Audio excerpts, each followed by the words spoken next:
HUD is rolling out a new way of determining how much rent I can charge tenants, and I don't like it. And I'm going to tell you about what is going on. Get ready for this. So first of all, if you are a tenant and you are watching this, you're more than welcome to watch, but I probably can't answer your questions. I don't work for HUD. I am a landlord in Detroit. But if you're a tenant, I've got a link below of a consultant that you can reach out to. So I am a landlord in Detroit. I started in 2007. In 2015 to 2020, my husband and I started a property management company, and we started flipping houses full-time. And if you are interested in buying a house in Detroit, you can get on my exclusive buyers list. Right now we're only selling to cash investors, but call me anyway.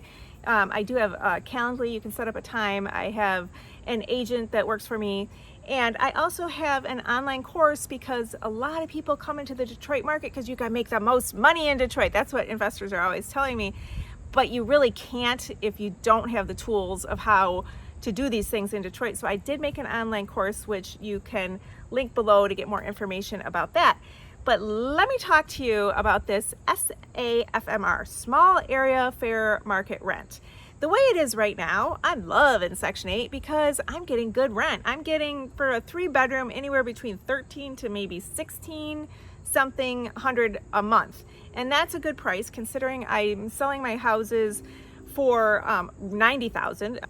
If I were to rent to cash tenants and I charge them, let's say $1,200 for a 3-bedroom house, that's a struggle. People are really struggling to pay rent, and they just can't pay as much as I can get from Section 8. And so it's better for me to rent to people on Section 8, especially in the city of Detroit where I'm getting premium.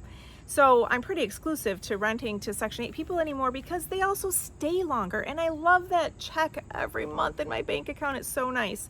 And I don't have to deal with evictions with them. I've got Section 8 I can tattle to when they're misbehaving. You don't want to lose your voucher, do you? And with a cash tenant, you're looking at a good 3 months just to get somebody evicted. Someone in New York was giving me stories like way longer than that. So we're better, at least compared to some areas.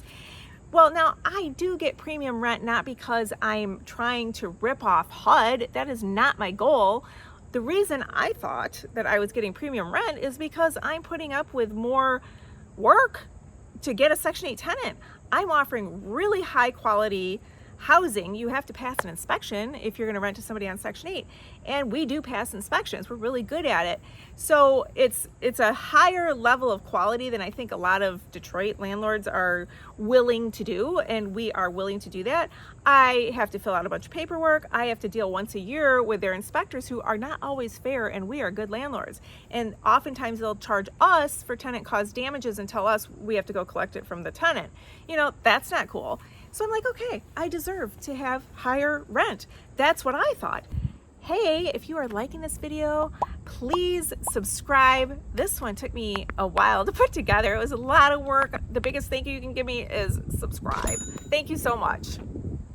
But HUD came around and they wrote this memorandum in, I think it was 2023. Below, you'll find a link to my blog where you can look at the memorandum yourself and read what they said. And in this memo, they said, Monique, you can't do that. You're gouging HUD. They didn't really say it like that, but they basically said, let's get these landlords to quit overcharging because we shouldn't get gouged, is how they're looking at it. And I guess I could see that, but I don't think I agree with them.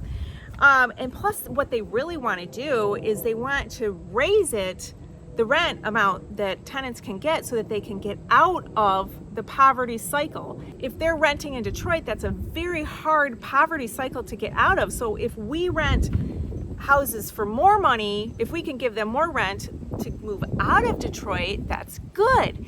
But I see a problem with that. So they've decided that they're going to do that. That's part of this SAFMR. But there's a problem with this. It's hard for tenants to go rent in other communities because I think other communities aren't as used to working with people on Section 8 as I am. I think there's a lot of prejudice against Section 8. Oh, they destroy houses. No, all different kinds of people destroy houses. You just have to vet them well. And I go see how people live before they can live in my house. It makes sense to me. They're going to treat the house they live in the same way they're going to treat my house. So my tenants don't destroy houses. I have great tenants. But a lot of people in the suburbs have that prejudice, for one, and then they also are like, well, we have to treat everyone the same, so you must have a credit score of whatever. And there's a lot of fair housing things about these credit scores. Fair housing is trying to change that law and say that you can't do that, like flatline credit score for everybody, because different people have different reasons why they have bad credit scores. And I have noticed as a landlord that my tenants aren't really concerned about their credit score. They're concerned about survival. You don't get to deal with a credit score until you're past survival mode. You know, and I understand that, but good luck finding a landlord in the suburbs that understands that. Not to mention, higher rent means higher security deposit. And this memorandum did say that they hope that HUD will start doing more money for, security deposits. Well, right now in Michigan, MSHDA, Michigan State Housing Development Authority, I don't work for them either. So just realize I'm a landlord who's just been reading stuff online. So MSHDA quit giving out vouchers. I don't know, it's been a long time. I don't know how many months now. There's like a freeze on it, but this is kind of common where the funding runs out right before an election. And so we've got a couple months here till the election is over, thank goodness, right? Detroit was on their list of the cities that need to be more fair. And so HUD did what works in every other city. They said, well, which zip code is worth more than the other zip code? Well, what HUD doesn't know is this is Detroit, and we are not a zip code city. In Detroit, it is block by block. You can have a block where people love to rent, and then a couple streets over, and they're like, I'll never live there. So you can't do the zip code thing in Detroit, but they did. And so they came up with these new rents per zip code. And I printed it off. This is also in my blog. You can get a link to it. Here's all the zip codes for how much rent I can charge to somebody with, a 2-bedroom, a 3-bedroom, 4-bedroom. So let me tell you how this works out for me. So I had to write all this down because this is hard. So how this works out. So 48205, that's a zip code I care about. When my husband and I started buying our own investment properties, most of them are right there in 48205. There's this area that is the easiest to find tenants, and they love it, and it's just a really nice area. And I was getting, like I said, between 13 to 16, somewhere in there, depending on how good I am at raising rent. But my tenants have been there so long, then their kids move out, then their voucher shrinks. Woe is me, right? But okay, so in that area, a 3-bedroom house, HUD is saying, okay, and for 48205, $1,530 is what you can charge if you're paying for everything, Monique. And Monique, that's me. I'm like, I'm not paying for everything. I don't pay gas, electric, water. I don't supply the refrigerator and stove. And don't start calling me a slumlord. It's really common in Detroit to not supply those things. And so tenants come with those things. So I have to take into account out of that $1,530 that there has to be money in there for the tenant to pay all those things. So there's this utility allowance, and you can see my writing on here, where I took all these different subjects and I said for a 3-bedroom, and I circled them, and I said, okay, so for a 3-bedroom, if the tenant, they say like for heating to take out $48, for cooking, take out $5, for hot water, take out $15. So all these things. So it comes to $349. So I have to take that $1,530 and minus off $349. And they say, okay, Monique, so now you can rent your 3-bedroom for $1,181. Yay! They're like, well, so I might as well just rent to a cash paying tenant. Why would I rent to Section 8 anymore? I wouldn't have to do those inspections. I wouldn't have to fill out all the paperwork. I could just rent to somebody with cash. But I still really like Section 8.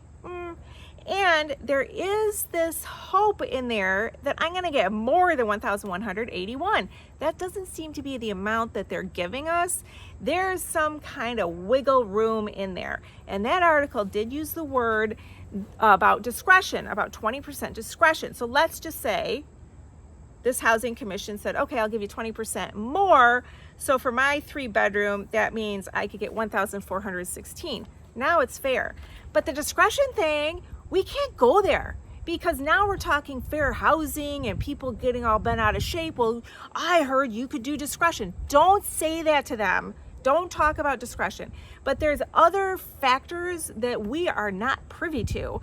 And like one of them could be like that they have different funding from different programs going on that we'll never know what all that is. Or it is that specific housing commission's budget. And I have noticed near the end of the year, like trying to put renters in to a house in December, they're like, we can pay $900 in rent. I'm like, no way. I might as well get a cash tenant for that. But it's because their budget, they ran out of money at the end. So this is all stuff to take into account. So I'm like, okay, I want my $1,600 back. If the most I can get is around $1,400, hopefully there's some, leeway from that $1,181. Can I raise the rent in a year? Yes, I can. But the tenant has to pay out of their pocket for however much I'm increasing it. Ugh. So what is my conclusion? I'm still renting to Section 8. I'm bummed. I'm not getting $100 more, but it's still worth it to me to get that check every month, to have Section 8 I can call and say they're misbehaving and get the tenant in compliance and save me from court. Section 8 has its benefits. I'm still for it, but this is something to be aware of that is coming through. It hasn't officially been announced. It's just chatter and what us landlords are seeing going on. So if you have comments, I sure want to hear them. I sure hope I can answer your questions. Thank you so much for watching.